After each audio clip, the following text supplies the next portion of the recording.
Dr. Richard Swenson, author of The Overload Syndrome and Margin, writes that we must have room to breathe. We need freedom to think and permission to heal. Our relationships are being starved to death by velocity. Hi, I'm Rob West. These days, too many of us are physically, emotionally, mentally, and financially overloaded. So we'll look at rest from a biblical perspective today. And then we'll take your calls at 800-525-7000.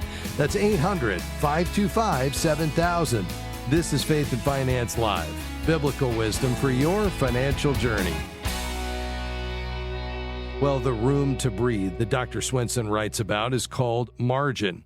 It's taking a break before you break, so to speak. For many people, there just isn't enough time or money or energy left at the end of the day to recuperate, and then everything starts again at full throttle the next day. Unfortunately, a no-margin lifestyle can have serious physical and financial consequences. Let's take sleep, for example. According to the Sleep Foundation, nearly half of people in the U.S. have trouble sleeping, and around one-third of adults sleep less than 7 hours each night. Chronic sleep deprivation can lead to expensive health problems, including diabetes, anxiety, obesity, and heart disease. Studies show that lack of sleep deeply affects our emotional health, relationships, and decision-making, reminding us that rest isn't a luxury, but a necessary part of living wisely and well. Perhaps you find things moving too fast in your life. Working late nights and weekends might seem necessary, but burning the candle at both ends is ultimately unproductive. You'll find that exhaustion leaves no energy for the most important things, your relationships with others and with the Lord. Now, don't get me wrong, God calls us to work for our families, for His kingdom, and for the community. We work to pay the bills, to give, to save, and to invest. It's part of how God made us.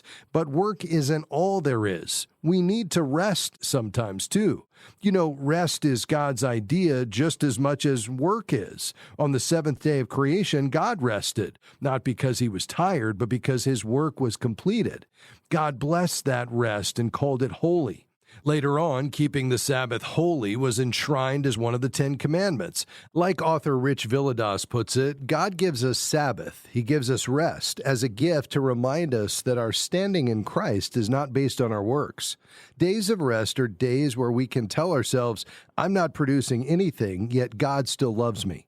Technology makes it easy to work from anywhere at any time, but just because we can doesn't mean we should. Margin in work means getting enough rest so that you can do your job as unto the Lord, with purpose and energy. Staying late at the office or skipping vacation days might make you look like a go-getter, but stress and broken relationships are a high price to pay for professional progress. Now, perhaps I need to point out that there's a difference between getting proper rest and being lazy. Laziness is choosing not to do what you're supposed to do, or only doing the minimum to get by. According to the Bible, laziness is sinful. In his first letter to the Thessalonians, Paul tells the church to warn those who are idle and disruptive. The suggestion here is that being inactive can lead to mischief. You've probably heard the saying, idle hands are the devil's workshop. We can see this effect all over our culture. Scripture warns against idleness masked as busyness in 2 Thessalonians 3. Without rest, our constant activity can become aimless distraction rather than faithful work, draining our purpose and clouding our calling. Proverbs 31 describes the noble woman as hardworking, caring for her home, business, and the poor. Verse 27 says she does not eat the bread of idleness, showing that fruitful labor honors God, while idleness ultimately leads us into trouble. Laziness can sometimes look like spending more time on distractions, like scrolling or shopping, than on what matters most, like caring for our homes, our relationships, or the work God entrusts to us. Proverbs 24:30 and 31 paints the picture of a neglected field, overgrown and crumbling from despair. If you wrestle with laziness, don't run from it, bring it to Jesus. He offers not only forgiveness, but strength to live faithfully and diligently in every area of life. The good news is that God's grace meets us right where we are. Whether we're burned out from overworking or stuck in patterns of procrastination, He invites us into rhythms of grace, not guilt. Rest isn't something we earn, it's something we receive. So if you're weary, come to Jesus. His yoke is easy, his burden is light, and in him, you'll find true rest for your soul. All right, your calls are next. The number 800-525-7000. I'm Rob West, and this is Faith and Finance Live. We'll be right back.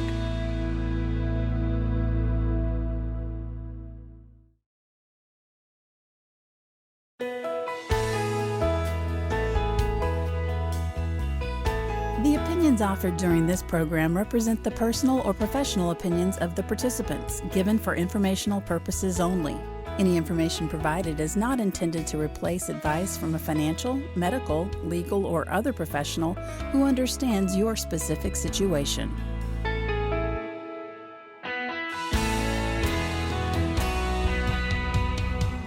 Hey, so glad you're with us today on Faith and Finance Live. I'm Rob West, and this is the program where we help you manage God's money God's way.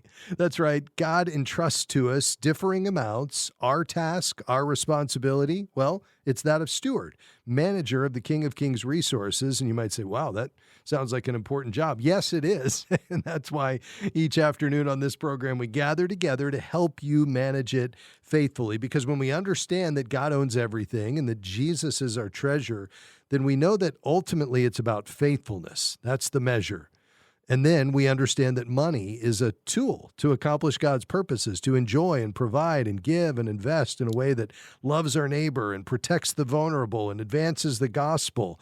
And ultimately, we do that in a way that brings glory to God. And so as you give, save, and invest, give wisely, save for the future, invest, pay down debt, we know that you'll have questions that come up along the way. And so the goal of this program each day is to help you answer those in light of biblical wisdom. So if you have a question, now is the time to call 800-525-7000. That's 800-525-7000. We'd love to hear from you today. We do have lines open at the moment, so you'll get right through. We'll dive into those here in just a second. In the news today, despite increased cybersecurity spending, U.S. data breaches are on track to exceed last year's record. More than 471 million victim notices were tied to data compromises in the first half of 2026. That's according to the Identity Theft Resource Center.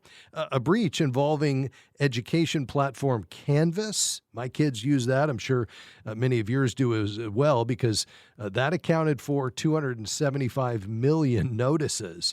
Now, the ITRC also reported 1,803 incidents during the period, compared with just 1,732 a year earlier. So clearly a rise.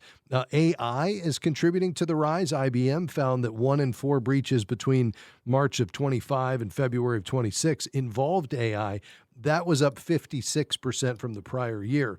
Malicious insider incidents are also increasing sharply, with 21 reported in the first half of 2026 versus just 3 in all of 2025.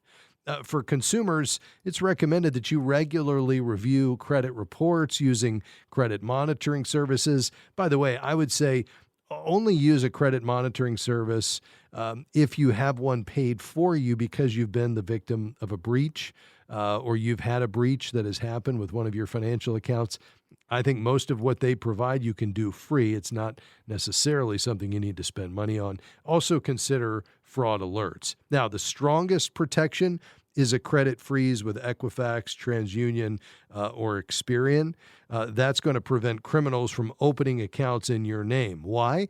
Well, when they go to take your compromised data that maybe they got on the dark web and use that to open an account, they won't be able to, because the lender will need to check your credit report. Because it's frozen, the fraudster won't have the PIN number to thaw it out. They'll be stopped in their tracks. Consider doing that with each of the 3 credit bureaus. It's free.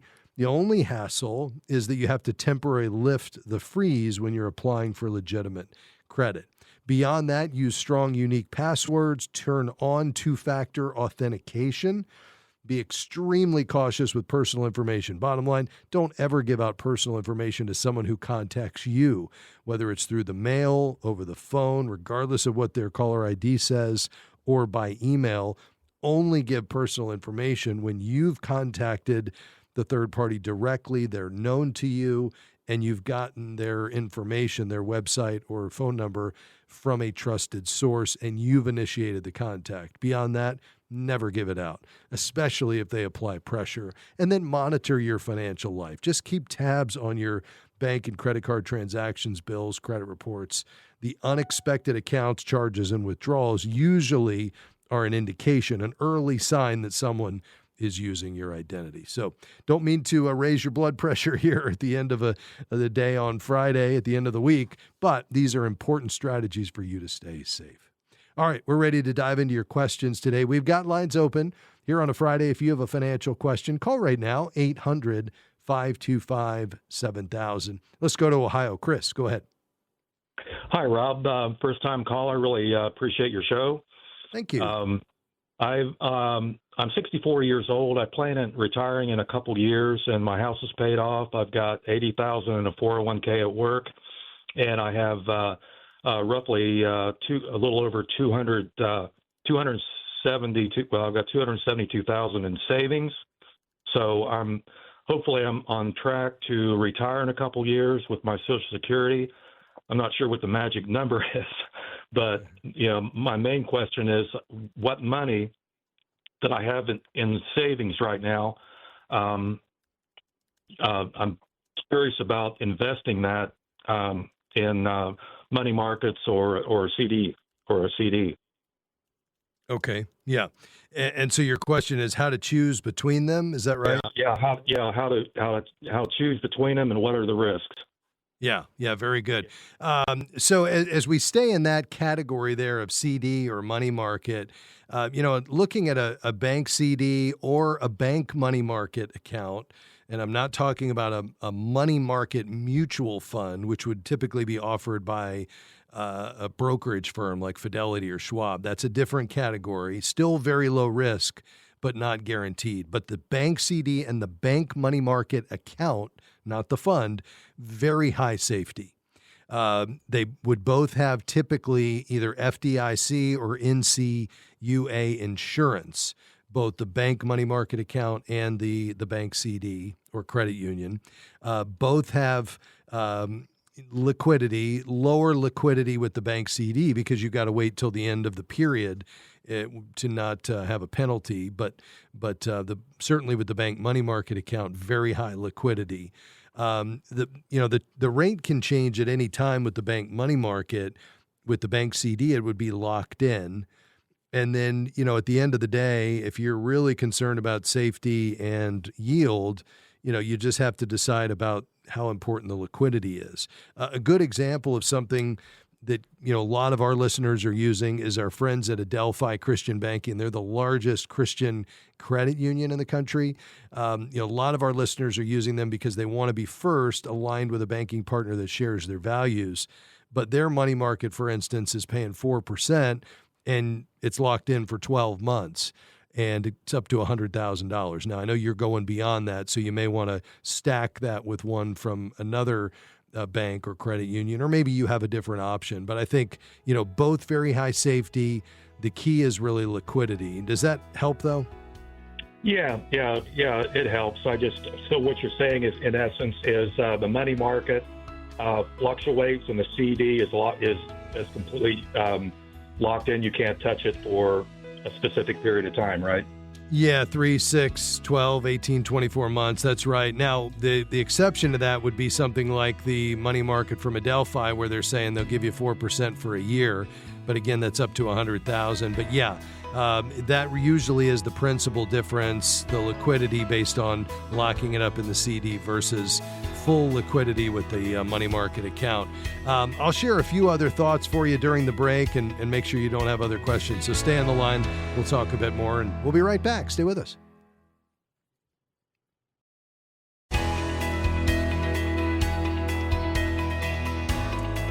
Great to have you with us today on Faith and Finance Live. Two things from what we were talking about before the break with our previous caller there. One of them is if you'd like to check out Adelphi Christian Banking and you'd like to take advantage of that money market, plus up to a $400 bonus for FaithFi listeners, just go to faithfi.com/banking. That's faithfi.com/banking. I also talked a bit more to our caller there. and with Chris, and we talked about perhaps, taking a bucketed approach to this, where he might say, okay, if I've got $250,000 that I want to keep in very high safety, what if I have bucket one where I need to get to that immediately? That's his emergency fund, maybe even a little bit beyond that, maybe as much as 12 months of expenses or however he wants to break that up. But that's where he's going to go in an FDIC or NCUA or privately insured money market or savings account, looking for a rate, a yield of 4% plus. You can probably go as high as 4.3%. And then bucket two would be money you don't need immediately, and maybe you do a CD ladder where you put different intervals on top of each other. It might be a 6 or a 12 or an 18 or all three, and you stack them up.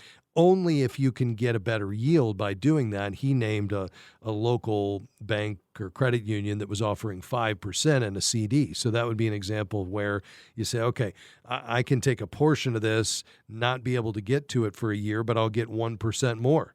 And it's worth it because if that represents $100,000, that's $1,000 for the year in one additional percentage point. So something to think about there as you're thinking about approaching these money market and cash accounts.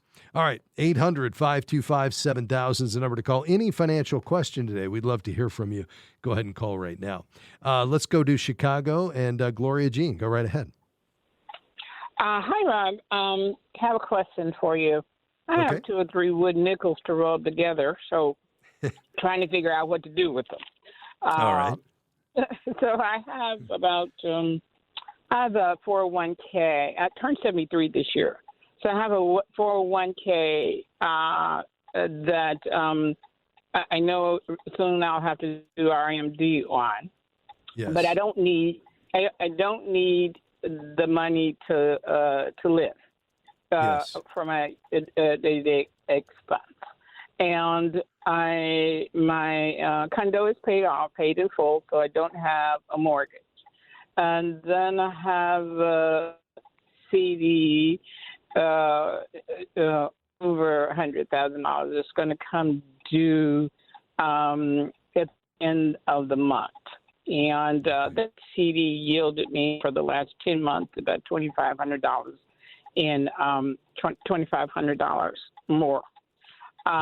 So my first question is about the RMD. I thought I heard you say in one other program that I wouldn't really have to take RMD until April of next year. Yeah. Exactly right. So if this is your first year taking the RMD, so, you turned 73. You have already turned 73. Is that right? I did in July. Mm-hmm. Okay. Yeah. So if 2026 is your first RMD year, then you have 2 choices. You can take the 2026 RMD by December 31st, which is usually the cleaner approach, or you can delay your first RMD until April 1st, 2027. That's only allowed for the first one, but then you'd have to take a second one in the same year because you'd have to take your 2027 RMD by December 31st of next year. So you'd actually have 2 RMDs that are both taxable showing up on your 2027 return, which could affect Medicare premiums. So you just need to take a look at that. If you don't need the money, I wouldn't automatically delay it. I'd probably go ahead and take it sometime before December 31st and get it into 2 different tax years. Does that make sense, though? That's making sense, yes, in the tax bracket. Mm-hmm. Yeah, the other option here, I'm sorry, go ahead. So now my Social Security benefits, which is what I live off of basically.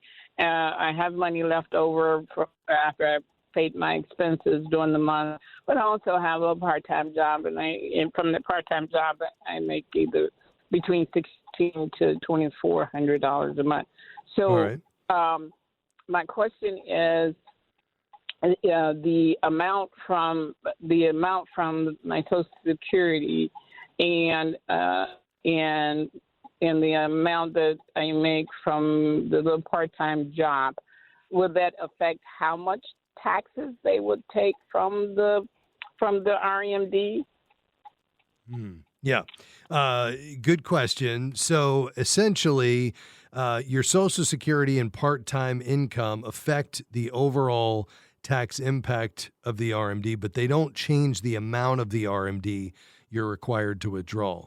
So here's this kind of a simple way to think about it. The RMD itself is taxable income.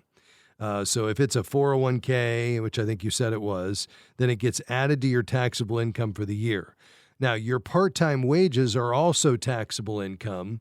So even though you're living comfortably on Social Security and the wages, the RMD gets stacked on top of your other taxable income and could put some income into a higher tax bracket. And that RMD on top of your part-time income could cause more of your Social Security to become taxable.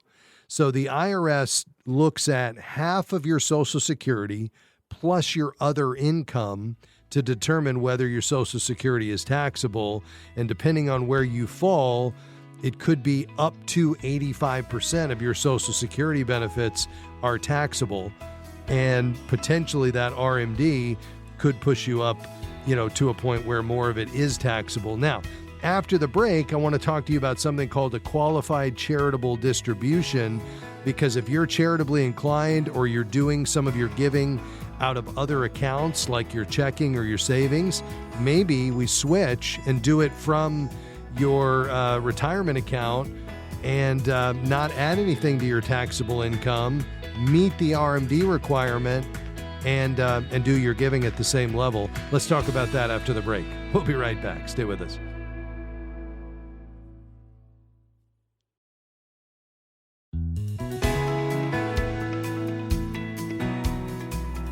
Great to have you with us today on Faith and Finance Live. Well, we're taking your calls and questions. We've got room for a few more. If you have a question today as we close out the week, call right now, 800-525-7000. That's 800-525-7000.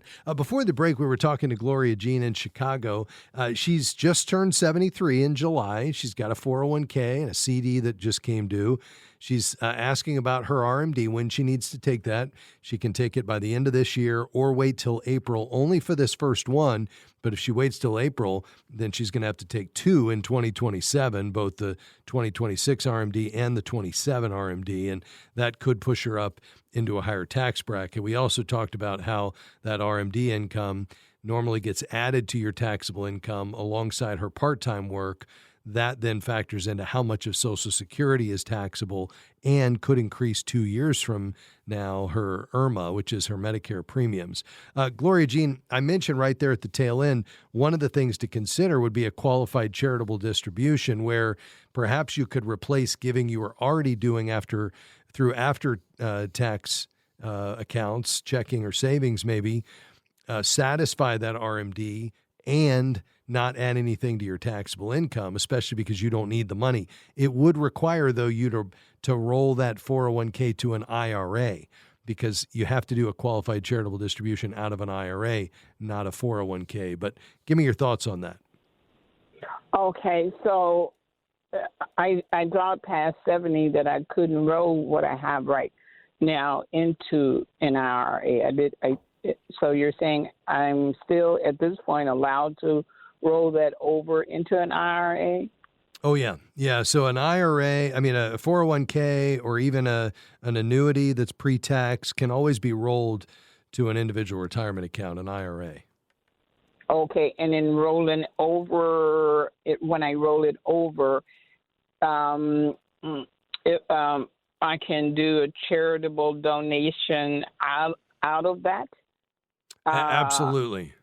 Yes. Uh-huh. So as soon as it gets to the IRA, as long as you're 70 and a half or older, which you are, then you have the ability to do the qualified charitable distribution. And so now the RMD itself can't be rolled over. So you would need to do the RMD for 2026. You would need to go ahead and make that, do that RMD for the year. And then, you could roll it over, and then subsequent years, you could do the qualified charitable distribution. Oh, is there a certain amount that that I can do, or is that just up to me? How much? Yeah, you can do it however much you want. You could do a portion of it. You could do all of it. But because you had it in the 401k for this year, you would need to do that amount at least. And then in future years, you could take it from the IRA. Oh, okay. All right. I think I understand. I'll Very consider good. that. Yeah. Okay. And the other question had to do with the CD. The CD is coming due the end of the month, and it was a 10-month CD, and I gained like $2,600 from a 10-month CD. I don't know, should I roll that over in RA or should I continue on with a high yield CD based on the amount that I got before? Yeah, it really depends on what the purpose of the money is. So this particular money that was in the CD, how do you view this money? Is this money that you want to keep very safe and you need access to it? Is it money you just want to grow and you're willing to invest it with a longer time horizon of 5 years or more? How do you think about this money in light of your overall financial picture? Well, I probably would want to keep some out. Because right about now I'm about to use my my emergency fund for some work on the condo. I'm about to use. I got about $26 in a savings and for emergency situation. So I'm about to take 26 of that out to do some work on the condo. So I would want to take some of that out to put back into the emergency thing, and then the other remaining, I just would want to maybe invest or maybe keep it in a CD. Yeah, I think that's right. So I think bucket one is really clear. We want to get that into a high yield savings or a money market account where it's safe, it's insured, you get a good yield on it, but it's available to replenish that emergency fund. Probably want at least 6 months worth of expenses in there. And then for bucket two, it really is going to come down to your time horizon here. So, if this is money you're willing to, part with or put somewhere to invest it for, less than 3 years, you probably want a CD ladder where maybe you stack a 6-month, a 12-month, an 18-month, and a 24-month CD on top of each other, assuming you could get yields better than you're getting in the money market, but it's going to lock them in, whereas the money market can change, it fluctuate. And so for any portion that's maybe 3 years or less, certainly less than in 5 years, that's probably where you want the CD. If you're willing to take a longer than 5-year time horizon, better yet 10, now all of a sudden we have the ability to invest. And because you're still working part-time, you could add it to your IRA up to $8,600 for the year. So you could get that money growing for yourself on a tax-deferred basis and get the benefit of the tax deduction when it goes in against your part-time income. Okay. Yeah. All right. Yeah, that's a lot of information. It sure is. Well, you can always head back to moodyradio.org and listen again, but hopefully that gives you a few things to think about. If there's something unclear, call me back in the future. God bless you, Gloria Jean. Thanks for being on the program. Let's go down to Florida. Hi, Hector. Go ahead. Hi, Rob. Love your show. Long-time listener, first-time caller. I just wanted to get your opinion on fixed index annuities. I understand it's an insurance product, but I'm hearing that it's a great way to protect your money, especially if the market goes down and your principal. So I wanted to get your input on that. Yeah, they have a place, but it's not my default recommendation, largely because guarantees always cost something. So where it can make sense is someone approaching or in retirement who's very risk averse, wants a predictable or what we would call a guaranteed income. They don't want to worry about the market, and they're comfortable giving up some liquidity, access to the money, and upside. Upside meaning you're giving up the ability to make more when the market, is rising, which over long periods of time. It always does. Where I would get cautious is it can lock up your money for several years by surrender charges. You have less growth potential than a properly diversified portfolio, which exposes you to inflation risk.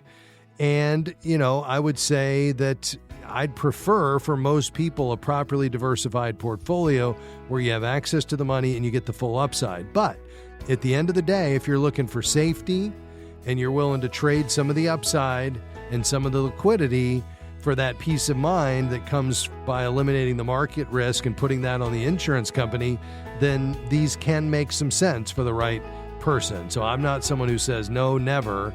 I think we just need to understand that guarantees always cost something. So what is that cost, and is it worth it for us? Hope that helps, Hector. Hey, thanks for being a regular listener and for calling today. We appreciate it. We'll be right back.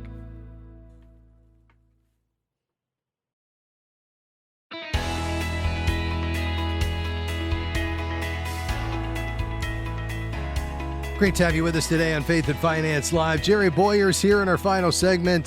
Jerry, we look at this market and we're, up against all-time highs, even though the market sold off slightly today. And a lot of this, in terms of the balance of the year and the midterms, is going to come down to oil and gas prices. And oil is still elevated because this problem in the Middle East with Iran is not going away. And there's been this maybe not so subtle shift from we're going to inflict more destruction than you've ever seen before to more economic tactics that have ever been used in the history of the world. But that's a big deal in terms of that shift, isn't it?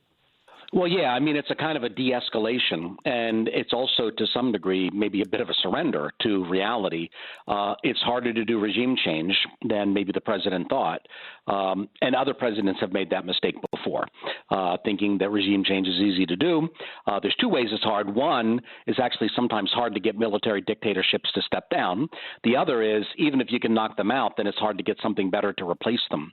And I just think that, maybe a little humility in foreign policy is something that's called for, that there's a certain kind of book of Ecclesiastes. We have certain plans and we have certain desires, but we're not really in charge. And there's a limit on what we can do in the affairs of other nations, which is different than the question of whether it was a good idea to strike the nuclear facility, the enrichment facility, et cetera, as opposed to a broader kind of remake the Middle East or remake Iran. So what does that mean in terms of the economy? Because no one's tuning in to hear my geopolitical observations. I'm an economist. What it means is that when energy prices are high, that tends to be inflationary. So then why are markets up? Well, simple. Because when there's an expectation of inflation, there's also an expectation that the central bank will not tighten the money supply. So markets have really for a long period of time now, I mean, really to some degree going back to 2009 and 10, after the Great Recession, we just kept creating new money supply. And that drove up market valuations to very high levels. And even though a couple of years ago we raised rates a little, contracted the money supply a little, we really have not seriously contracted the money supply, which is one of the reasons we still have inflation. Well, if energy prices are high and we think that we're going to still have inflation, then that affects the Fed's ability to make changes. But on the other hand, inflation last week came out a little better than we expected, a little lower than we expected. So what does that amount to? It amounts to probably the central bank won't make any changes in the next meeting. And if it's not going to make any changes in the next meeting, then we don't really have much of an increase in stock prices. We don't really have much of a decrease. Basically, we're near highs. We're not at highs because as of today, as of this week, markets don't expect the Fed to make any changes for the next meeting or so. Yeah, I think that's a great summary, Jerry. Nevertheless, we've just got a really strong economy, I guess, underneath us, despite, perhaps cooling labor market, still sticky inflation, but earnings that are relatively strong, right? Yeah, well, we have good business sector. The economy wobbled a little in the second quarter, which you'd expect when energy prices are high. That's an input to business, and so anybody who buys energy and turns it into something that they sell is not leading this, this increase in earnings. So where's it being? So energy companies are doing well. certain tech companies are doing well. Which tech companies? AI-related tech companies. And to me, that's actually something grounded in a new technological reality, which is actually pretty profitable. And a lot of people compared the AI bubble to the tech bubble of the late 90s. And you and I have talked about this for a couple of years. I think it's a little different. It's similar in that valuations are high. Right? I mean, we're paying a lot of money to get in on the AI thing. If you're buying SpaceX or you're buying NVIDIA, you're paying a pretty high Palantir, a company that I love, but you're paying a pretty big price tag to get in on that growth story. But it is a growth story. So in the late 90s, people were buying companies that had no profit, no revenue even, or they had a tiny little trickle of revenue, and they were paying 200 times a year's revenue. Well, that's not the situation now. These companies are very profitable. They have high revenues, and their revenues are growing, but that seems to be pretty well priced in, which is why, with the SpaceX IPO, it went up, and then it's kind of gone down since then. That was the high. So that's kind of what's going on in the economy. Largely AI is the thing moving things. Energy is doing well, not necessarily because of the fundamentals of the energy sector, but because energy prices are high. And so to me, it's kind of a mixed economy. The last week we got a labor market report, and jobs were down rather than up, and they were expected to be up. But they're not collapsing. Unemployment is still pretty low, but that's partly a matter of people not applying anymore. You're only counted as unemployed if you're applying. If you're not in the labor market, then you're not considered part of unemployment. You have to be in the labor market trying to get a job and not getting a job in order to be counted as unemployed. So I'd say it's a pretty mixed economy. Why is it mixed rather than booming, given the fact that the big, beautiful bill actually is pro-growth? Because trade policy is extremely unstable. The president keeps trying to impose tariffs on the world. There was a new tariff announcement today. Almost every day there's an announcement about changing policy when it comes to international trade. Well, that makes it hard for people to build factories if you don't have that. To build a factory, you have to have certainty over something like 20 or 30 years. I'm not clear you can have certainty over 2 or 3 hours right now. So you have that, and you have the war, which is somewhat destabilizing. You're raising energy prices. So those two things, to me, are what are keeping us from booming. And they're both, in my opinion, unforced errors. We didn't need a trade war. And I don't think we needed a full-fledged Middle Eastern war. People can make a reasonable argument for hitting a nuclear enrichment facility, but I'm not sure that anybody fully counted the cost, and we're told to count the cost when we go to war, of essentially what we're doing in the Middle East, which is not just Iran. It's spun out into the Hormuz and into India to some degree. It's hitting Turkey. It's hitting Syria. It's in the Gulf states. We have a regional war going on, and that is whatever people think. When people think that war is good for the economy, it isn't. War is not. It might be a necessary evil for the economy, but it's not good for the economy, and frankly, it's not good for our economy right now. Yeah. Well, Jerry, thanks for that. That was an excellent summary of where we find ourselves. Jerry, let's pivot. I know you and your team at Boyer Research every week are talking to companies, and that's a really good thing. I mean, let's just stop and acknowledge that there is a way through corporate engagement, through ownership of shares of these companies, to have a reasonable conversation that leads to an end that usually results in the business focusing on their core business, which is what they're responsible to their shareholders for, and to the extent they've gotten off track into political issues, maybe bringing them back to center and treating everybody with dignity and fairness. And those conversations are happening weekly. Give us the latest. Well, just this week, 2 conversations in the past week, one with UPS. You've probably heard of it. It's a rather big company. They ship a lot of things. There's some things they don't ship. Firearms under certain circumstances, so they limit that, even though they don't legally have to. They don't ship human embryos. I've got to ask them why, but they don't. But they do ship abortion drugs. And we think that's dangerous, not just obviously to the babies, but we think it's actually dangerous to the company, because shipping abortion drugs across state lines is illegal under the Comstock Act. Under the Biden administration, it wasn't enforced, but it still is illegal. And the Comstock Act, Georgia is making abortifacients illegal. That's their home state. So they're shipping to states. So there's a lot of legal liability associated with that. And we said, we want you to take that into account. And we said, not just at your level, the executive we were talking to, we want this to go to the board because there are potential liabilities for individual board members. And we don't want them hurt. We're invested in the company. So we had a good conversation with them. A couple days later, we had a good conversation with a very big tech company called Oracle about their off-duty speech policies. Some companies, for some reason, tell you what you're allowed to put on the internet when you're off the clock. Now, they have some good rules, which is, hey, don't talk about Oracle. Don't say anything detrimental about Oracle while you're on Facebook. Great. I mean, that's the brand. But it also said something like, don't say anything inflammatory or something offensive. I think that was the word. Well, hold on a second. That's pretty broad. Free speech. I mean, you know, the ancient oracle of Delphi was all about speech. Hey, what about a little free speech for the employees? So we had a really reasonable conversation. We said, we think you ought to have a free speech policy when it comes to employees. Yes, they shouldn't say anything bad about the brand. That's your job to protect that. No, they shouldn't threaten violence. No, they should not encourage anyone to break the law. But to tell them they can't say anything that's inflammatory, well, guess what? Right now, I'm saying things that are inflammatory to somebody. Everything anybody says, half the country says the other half is inflammatory, and the first half says the second half is inflammatory. So if that's the standard, inflammatory, well, then everyone would be suppressed. What happens in reality in corporate America is it tends to be Christians whose conversations about the Bible are treated as inflammatory, whereas people who are maybe on the other side of some of these moral issues, somehow they're just inclusive, you know, or they're just thinking out loud. I mean, we believe in freedom here. So we're saying there's a possible religious discrimination element when you're saying don't say anything inflammatory on social media, because it tends to be historically when people get fired from their company for saying something inflammatory, sometimes they just quoted Romans 1. You know? And quoting the Bible should never be deemed to be inflammatory. So that was a great conversation. The great people talking to both of them. We've really enjoyed talking to these companies. We really have some hope for change. And by the way, just to be clear, that's not the past year. That's the past week.